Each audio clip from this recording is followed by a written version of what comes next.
Welcome to the latest United Culture Conversation. This is a series developed to create debate and give you some insight into some of the amazing things that some of our clients are doing to grow their businesses. COVID-19 has brought with it some significant challenges. Global businesses have had to pivot their offer, close their operations, and innovate like never before. It has been tough across the board. But for businesses like Bacardi, it will emerge from the crisis with a distinct advantage because of its organisational culture.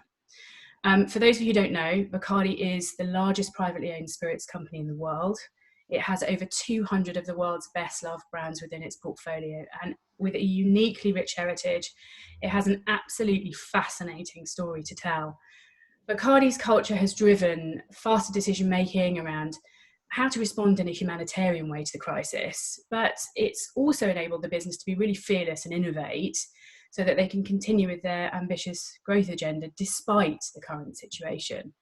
So I am absolutely delighted to welcome Scott M.Northcutt, Global Head of HR, and Jessica Merz, Director of Communication at Bacardi, to join me here today. Thank you very much for joining me, guys. I don't know whether you want to take a couple of seconds just to introduce yourselves. Jess, I don't know if you want to kick off. Sure. Thanks so much for having us. So I'm Jessica. I consider myself a storyteller who's had the privilege of sharing the true tales of the Bacardi family-owned company. I also consider myself a guardian of heritage because the company archives are part of my responsibility. So we'll talk a little bit about that today. And when I'm not doing PR for Bacardi, you'll likely find me underwater in the ocean or probably teaching my friends how to make a delicious cocktail. Great. Hey, Victoria, Scott here. Thank you again for having us with United Culture. And more importantly, thank you for the partnership you guys have supported us along our journey. And we'll talk more about that in a bit. But I see my role in the company as primarily coach and responsible for player development and also as a cheerleader to help, all the great people we have to keep them inspired. And when not doing those things, what I really enjoy is being a brand ambassador, much like Jessica. You'll find all of us love entertaining and sharing drinks with people and creating those special moments. So it's a fantastic place to be. Fabulous. Thank you so much, guys. I've alluded to the amazing story you guys have got, and I thought that would be actually a really nice place for us to start today. So I'm going to hand over to you both, actually, so that you can share a little bit about the culture journey that you've been on over the last 3 years. Sure. So what's really fascinating about working at a company like Bacardi, it's 158 years old. Right, so you think about the history and the legacy of what the company's been through. Like I said, we do have an archive, and so we have the benefit of being able to tap into some of those stories. We actually have physical archive rooms and archivists who protect them and preserve them and make sure they're top for generations to come. So when we started this culture journey, we actually went back to the past, and we tapped into the work of generations before us who helped build this business from the ground up, right? This started as a small business in a small tin-roofed distillery in Cuba, and now it's this, amazing global business. So we were curious, we're like, what propelled that growth and success and this ability to stay family-owned after 7 generations, which is quite rare. So we looked at moments that were really trying, things like 13 years of prohibition, being exiled from their homeland in Cuba, and even some of the fun moments like being part of cocktail culture and creating the first daiquiri or Cuba Libre cocktails. And we spent a lot of time researching those stories, learning from leaders of the past. And Scott and I even had the privilege of speaking to some of those people who we like to call the living legends. These are individuals who we go back like one or two generations from the family, took us back to the moment 60 years ago when they were in Cuba running the business, and really listened into what they believed helped the company survive during all these moments. In particular moments like having to be forced out of Cuba and rebuilding without a distillery, without their home, losing a lot of their family members who had to stay behind, and reflect on how they were able to stay united, keep on the mission, and rebuild the business. And personally for me, it was a storyteller's dream to hear these stories. We also tapped into influencers in the company, and Scott, if you want to share some of that work that you did with HBS and other programs. Yeah, and just summed it up well. I mean, the living legends. Fantastic to be able to see them, hear their stories. But when we talk about our culture, it has a long, rich history and has always been powerful. But making sure people understand it at all levels was critically important to us. And we wanted essentially to build a North Star when our CEO came in about 3 years ago, who was at that time, a 21-year veteran with the company. And we started with culture. And so we started by interviewing the living legends, as Jessica said, but then we went to our top influencers and we run a leadership program with Harvard Business School, which has had over 100 people go through. And we started by interviewing them, getting their input on what we had heard and what all the history had told us, what resonates with who we are today and how do we express it the right way. And then essentially we then talked to about 2,000 people, I think, Jessica, around the company, really getting their input. And the objective of all this is that we wanted to create a movement and not a mandate when it comes to culture. And by that, what we mean is we wanted everybody to feel they had created this and they are a part of it. Every single, we call our people in our company Primos. And that every Primo, which means cousin in Spanish, by the way, but every Primo feels that it's their company and they're driving us into this culture in a way that will just make it so powerful and really serve as that North Star for us. And Jessica, I think we had hackathons and all kinds of things that we were able to run to make that happen. Yeah, and I think, as a participant on both sides, helping plan this, but also sitting in some of the hackathons, what I thought was fascinating was that as we spoke to people, so the living legends, our Harvard School, the 2,000 Primos across organization, the same themes kept popping up. And maybe the words used to describe them were slightly different, but the same themes kept popping up. And we ended up coming up with what we call the 3Fs, which for us represent fearless, family, and founders. And when you think again about the business, who we are and where we came from, a lot of fearlessness in trying to survive and rebuild and actually grow your business during moments like Prohibition. Founders, which is all about how we approach the business from a point of view of if it was my name on the bottle, because by the way, there is a family name on the bottle. Would I spend that money? Would I make that choice? Always reminding myself that I want to do the right thing.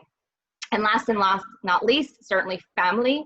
It's family because we still are family owned after 7 generations, but also to the way we treat each other.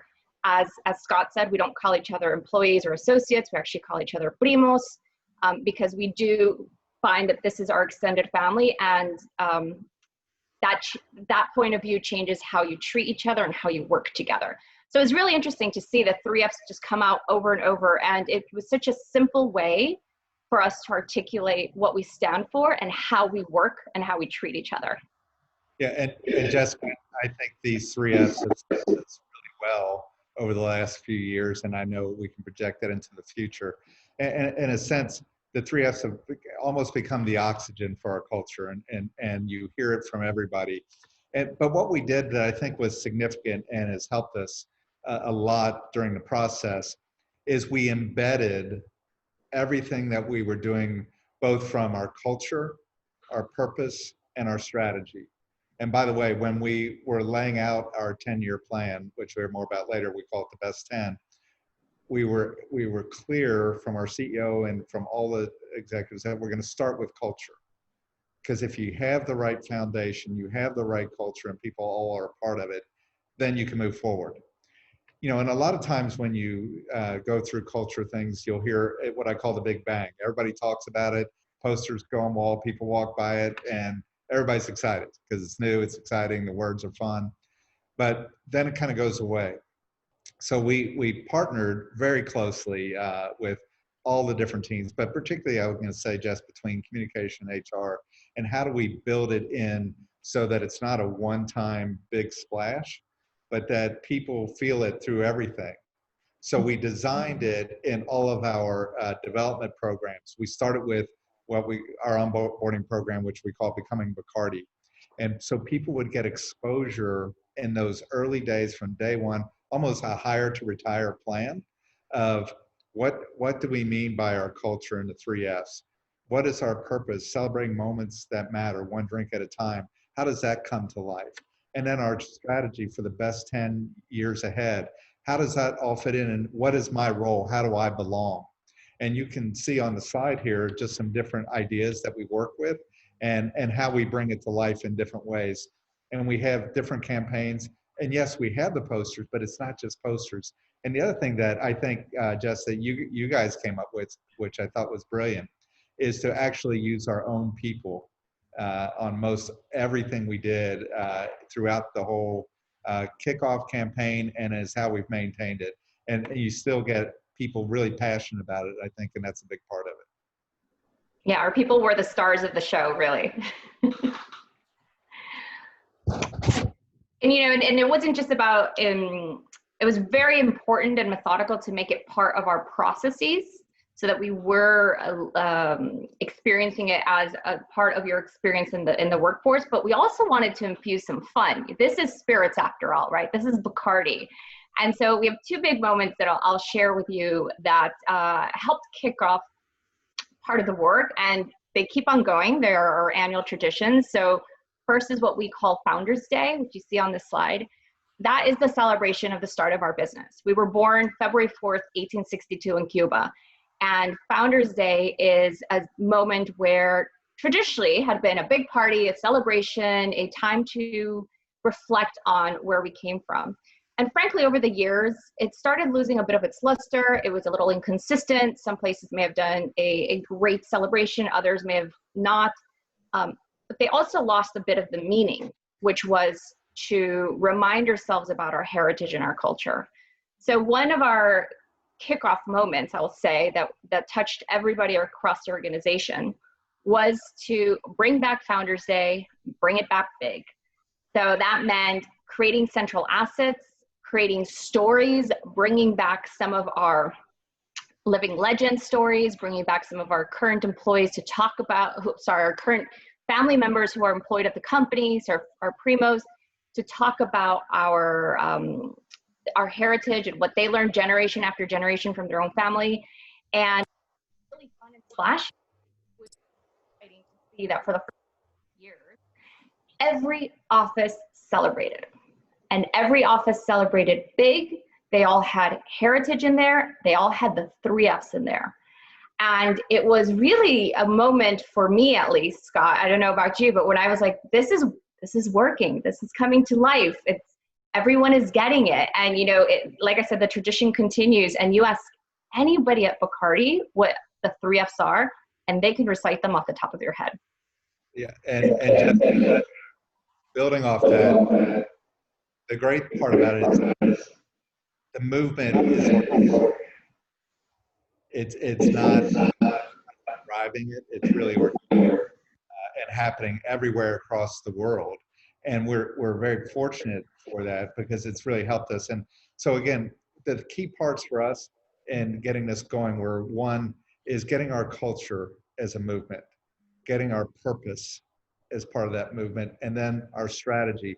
We followed the same course all the way through: massive communication, massive engagement, and then built into everything we do. And so those 3 elements really do serve as our North Star. And when the pandemic hit, we began to get the benefit of having invested this time so deeply over the last few years that when people ask, you know, as every company does, what do we do with, you know, the lockdowns and all this stuff happening? We were able to simply go to our North Star and get people focused on that. And the things that our people have achieved because they believe it and it's their company, it's amazing. And we've celebrated some victories, you know, 1 or 2 years in some cases. So really with how this has worked for us. There was another big moment in our culture journey that I think is also benefiting us today, which was a new program that was called Back to the Bar. And it was actually inspired again from the past. Like we would interview these living legends, and they would tell us the stories of how they, these were different times. This is back in the day, but they would have the bottles of Bacardi with them, and they'd show up at the bar and say, "You don't carry Bacardi? Serve me a drink and then charge me for it and then keep my bottle." Again, different times, not something we could do today, but the whole point was that You were an ambassador no matter what your job was at the company. You were a salesperson no matter what your job was at the company. And we started introducing Back to the Bar shortly after our Founders Day, where again, across the globe, everybody was part of this. We turned off our computers, we put on an out of office, and we went back to a bar. And the whole purpose was for us to say thank you to the bartenders who helped sell our drinks, talk to people at the bar to understand what were they drinking, why were they ordering one brand over another, talk to them about our brands, and really do a little market research, but also a little selling and influencing. And it was this concept of, you know, our business is built in bars, not in boardrooms. So if we really want to understand how it works, you really should understand how it works in the bar. And I think personally for me, it's given me such a great appreciation for the work that happens at the bar, from the bar owner, the manager, the food and beverage director, to the person who's serving me my cocktail, that now when we are in this COVID moment where bars and restaurants and hospitality are shut, it has really, I think, infused so much a sense of responsibility for us to give back to that community and find ways to help, which we have been doing since the start of shutdowns. Yeah, and Jessica, you're hitting on a core part of our strategy there as well. Right at the core, we say consumer at the heart. And we love our bartenders, we love our consumers. And this program, Back to the Bar, which was huge for the last few years, is taking a different look as we move forward and giving back, as you mentioned. But Jessica, you might just want to say a few words on what we're doing this year with Back to the Bar and how that's looking different given what's going on in the world. Sure. So we've actually done a few smaller Back to the Bars already. As markets started to open up, you know, one of the things that we were conscious about is driving business to them. They've been shut down, depending on where you are in the world. It could have been 2 months, it could have been 6 months, it could have been 7 months. And so we started doing smaller Back to the Bars as a market opened, so that the bartenders would see our people there saying thank you, and also to buy some drinks so that we could drive their business. So that's one of the things that we're doing slightly differently.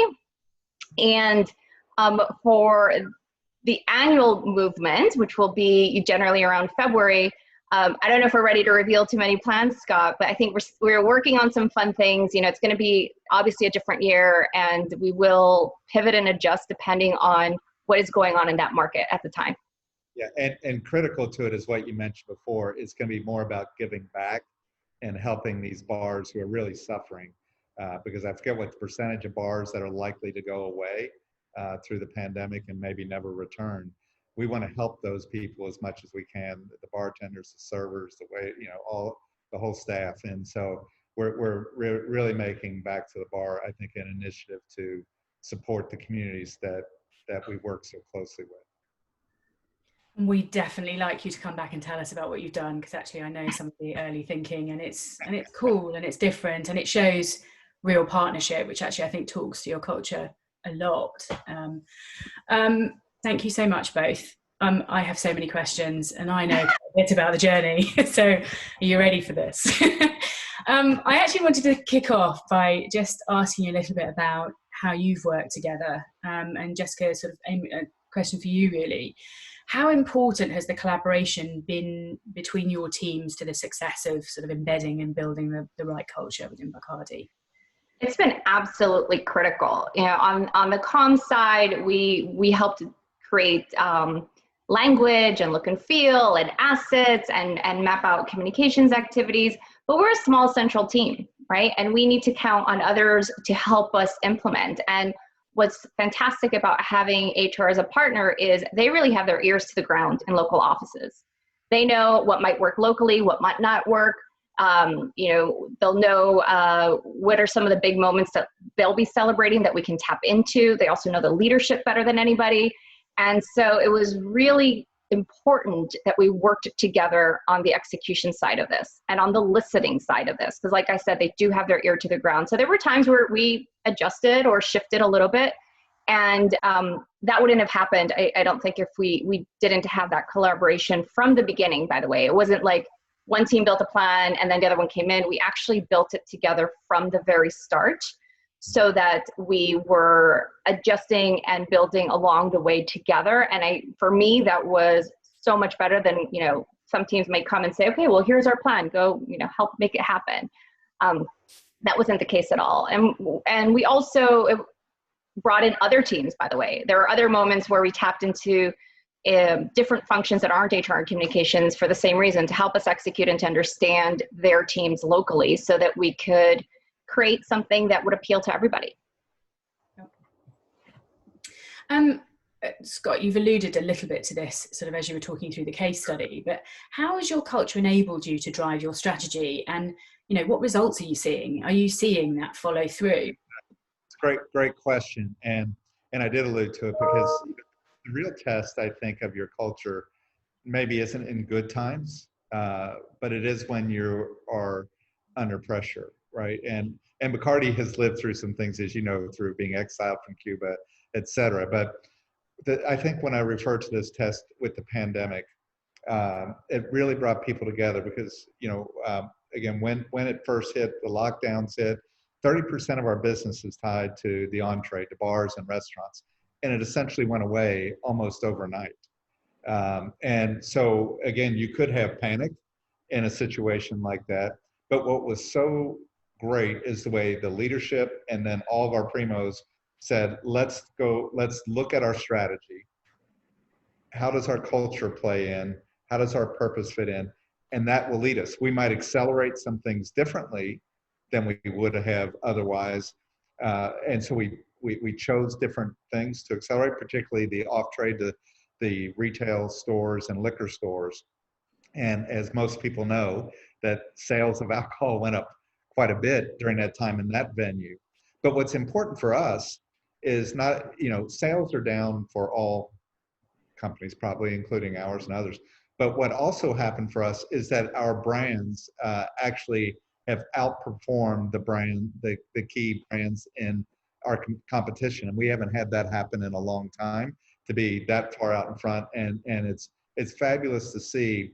And what we're seeing from the culture is that fearlessness and agility from a founder's mentality, that we have the right brands, we have the right people, and we're unleashing that talent to let them do what they do. And I've just, sometimes you sit back, you're just amazed by what people have done. And I'm going to say innovation has been big. And Jessica, you and I were talking about some of the innovative things that really have moved the dial quite a bit in a short period of time. Yeah, absolutely. On innovation, it's really heartwarming to see how the 3Fs influence that, right? So again, the culture that we have enables innovation. You think about, family, you want to be doing the right thing and making the right choices. We've been given permission to be fearless and move quickly with new ideas. And we all do it with a founder's mentality, like, let's prioritize what we need to get done. And during this time, there's two innovations that I'll call that have really stood out for me personally. So the first is the fastest product launch Bacardi has ever had, which was from a conversation on a Saturday to going live on a Tuesday, launching hand sanitizers. Think about it. Something our business has never done, something we've never, it's never been part of our goal. But when things started shutting down in mid-March over here, before Disney closed its stores, before March Madness was canceled, we were making hand sanitizers. We were helping to make hand sanitizers, giving them for free to frontline workers like firefighters, police, nurses, hospitals. And it started in one site in Puerto Rico, and it literally happened that way, where on a Saturday, the conversation of like, maybe we should do this, maybe we can help. And Tuesday we were producing, to then expanding across 13 or 14 of our distilleries around the world. And incredible. Yeah. In very, very short time frame. And, it was really because our leadership let us do it. Said, this is the right thing to do. The community is our family. Figure it out. Can we do it? And they did. So that was one that was from a giving back perspective, where we knew we needed to jump in quickly and help our community. The other one is from a business side. So for the past few years, we've been working on an e-commerce strategy, which in the spirits world, spirits altogether are late to the game in e-commerce, right? It is one of the last industries to really adopt the channel. If you look last year, only 1% of online sales were spirits. I mean, huge opportunity. So we'd been working on this strategy, building the team, building the relationships, and same time frame as hand sanitizers is in mid-March, we started seeing shopping behaviors were going to shift dramatically. Everything was going to move online. Everything was going to move to delivery. And we accelerated our plan dramatically. What we were planning to do in 2 years for e-commerce, we pulled off in 2 weeks. You can't pull that off if you don't have the right culture and leadership in place to allow you and support you to get that done. And thank goodness we did, by the way, because all the stores shut down, the bar shut down, and we were able to keep connecting with consumers and getting our products to their door with a click of a button. And it's something that we're still pushing. It's something that obviously the opportunity is dramatic, but I'll just give you a stat of how crazy it's been in, I would say like around May, when we look at the US numbers for e-commerce, which was which is a big part of our business. We were growing at 300 to 400%, depending on the partner. So a lot of room to grow, certainly, and a dramatic pivot for us as an industry, but one that our culture enabled us to do when we needed to. Yeah, and great points, Jessica. Part I would add is in the off-premise that we made from simply to selling solutions. And because the consumer is drinking different, they're drinking at home more, and it's important to them to be connected with people. I think people really miss that, and we play an essential part in bringing people together and helping them create special moments. And so as we looked at the off-trade, again, that's the retail stores and liquor stores, instead of just selling bottles and cases, we started selling solutions and ideas. In fact, our president of North America, Pete Carr, changed it. Instead of off-premise, he thinks of it as the home premise. And how do we give people what they need so that they can entertain with their family and close friends and whatever they're able to do, with all the lockdowns and so forth. And it's really allowed us to drive that part of the business to a much higher level than we would have anticipated. So I'm going to say again, Victoria, going back to our culture, purpose, and strategy, we were able to achieve things that we would not have dreamed of, and at a faster rate. And we really believe it ties back to that. And it's not just our opinion. That's what we hear back. I hear it, Jess hears it. So it's really good that it has taken hold in the company. It shows an incredible amount of agility as an organization. I think when you empower your people in that way, it's amazing actually what you unleash, going back to sort of your, trying to build that movement rather than telling people what to do, kind of giving them a framework and letting them go. Actually, it's amazing what you can achieve. Obviously, on any journey, there'll be learnings. So are there any sort of learnings that you could share with us about, kind of experiences or things that you've learned as you've been going on this journey, and as you look forward, that you'll bear in mind? Yeah, Jessica, maybe I'll take a first crack at it. I think we have learned a lot, Victoria, through this whole process, and I think it's important of what we learned that works, and what we could do better. And I think we've hit some of what works. And one of those is creating a movement by, the way we approached it, by getting everybody involved early on, and then by building it into our policies, programs, systems, et cetera, so that everything is working in one direction. And I think one of the other key learnings, though, is what we're proud of is how fast we're moving and what we're achieving. And I'm going to give credit to that, and I want to say this the right way, with the pandemic, because it forces that. So a key learning to me is, if we really have these things and really believe them, how do we trust people even more? How do we free people up even more? Because what it has revealed is we have the talent, we have the beliefs, we have the values, and how do we, as this ends, the biggest question is, how do we keep the good that comes from it, and driving it forward? Because I think the gap is, we could fall right back into the old ways. And, Jess and I both gave some examples of what accelerated by a couple of years. How do we keep that momentum? And that's, to me, is the biggest learning. Yeah, absolutely. And it's interesting because I think sort of current environment sort of in many respects kind of impacts culture Yeah. and how we think about culture. But how do you create sort of an inclusive culture when everyone is working remotely, and why is that important? And you know, as you look forward, why does that continue Yeah. to be important? Thank you. And and and we believe in that very much. And in fact, as we look at our leadership development, and I think our leadership development programs, I would put against any in the company from any company in the world. You know, from what we do with Becoming Bacardi to what we do with HBS and everything. That's Harvard Business School and everything in between there. But what we're adding into leadership is we believe in inclusive leadership, but one of our team members, John McCusker, who leads talent development for us, said maybe we need to elevate our thinking. So for our company, rather than refer to inclusivity only, we're calling it belonging. And because the thought was, and I thought this was beautiful when he first shared it, is that if you're doing inclusiveness, the leader kind of chooses, in one sense, who all is included. Yeah. And if you elevate, in our way of thinking, to belonging, the leader needs an inclusive leadership behavior in order to invite people to belong. But the primo also needs to choose to belong. They need to choose to belong to our culture, or, you know, with the 3 F's and our strategy. And our belief is that if we bring everybody with us, we'll achieve so much more. And if we leave people behind, we're at risk. And in fact, we do very well. If we've won several great places to work acknowledgments around the world. In the past, we simply would have applauded, say, look, 85% of our people are excited about this. And now we still applaud that because that's very positive to have 85% people excited for you. But we're also saying on that 15%, what are we doing that maybe caused them not to feel they belong?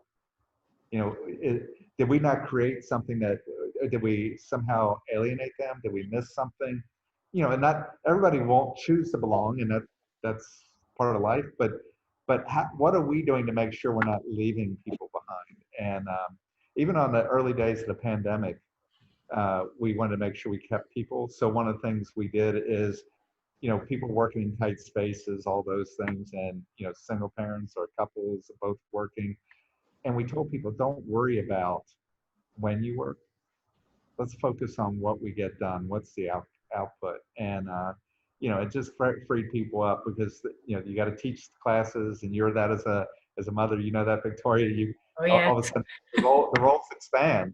And so we want to give people freedom, and that way they can really belong to us, and at the same time really belong to their family. Yeah, and it's a really it's an important shift in mindset, actually, very, very important shift in mindset. So I guess my you know, you've gone on an incredible journey, and I know how much you've achieved over the last 3 years at great pace. I think, you know, I always marvel at how fast you've moved the needle. But what's next? What's next in your journey over the next sort of even just 12 to 18 months? Sure. Let me kick off, and then I'll turn it over to Jess, because you know, she's key leader here in helping drive a lot of this. But on our journey, what we're saying now, again, because the pandemic is there and we have to look at that as well. We're looking at the world what we call the future is the new better. You know, a lot of people will say, when are we going to get back to normal? When are we going to get back? And our belief is, you know, memories are kind. We're all blessed that memories help us remember all the good. But if we're practical, we also know that everything didn't work as well. And when you hear some of the innovative things we've done and so forth. So we've really identified this concept of new better. So the new world will be new. And how do we leverage that which is better? We want to keep all the great things we've had, but we want to layer on top of that better ways of working. You know, and part of that means, you know, what's the role of an office? You know, in our view, the office won't come back like it was before. One, it just probably can't for quite a while anyway. Secondly, people are finding that they can be very productive in other ways. And we think this might solve a lot of issues for working parents or any kind of issue like that where, you know, people have not been able to go to an office. Now they can work more remotely. Somebody gets transferred and one of the partners gets transferred, the other partner sometimes has to leave the job, maybe not. But the other parts of New Better are this idea of more trust and empowerment. No matter how good we think we are, how much more can we do? More flexibility.